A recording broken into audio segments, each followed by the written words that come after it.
নতুন দেশ লিখেছেন রবীন্দ্রনাথ ঠাকুর। নদীর ঘাটের কাছে নৌকো বাঁধা আছে, নাইতে যখন যাই দেখি সে জলের ঢেউয়ে নাচে।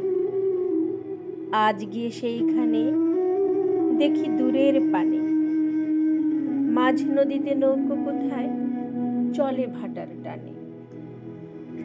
জানি না কোন দেশে পৌঁছে যাবে শেষে, সেখানেতে কেমন মানুষ থাকে কেমন বেশে।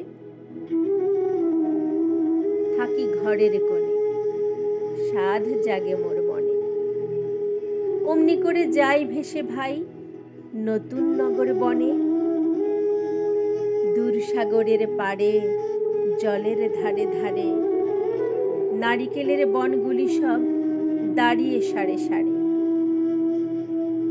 পাহাড় চূড়া সাজে নীল আকাশের মাঝে,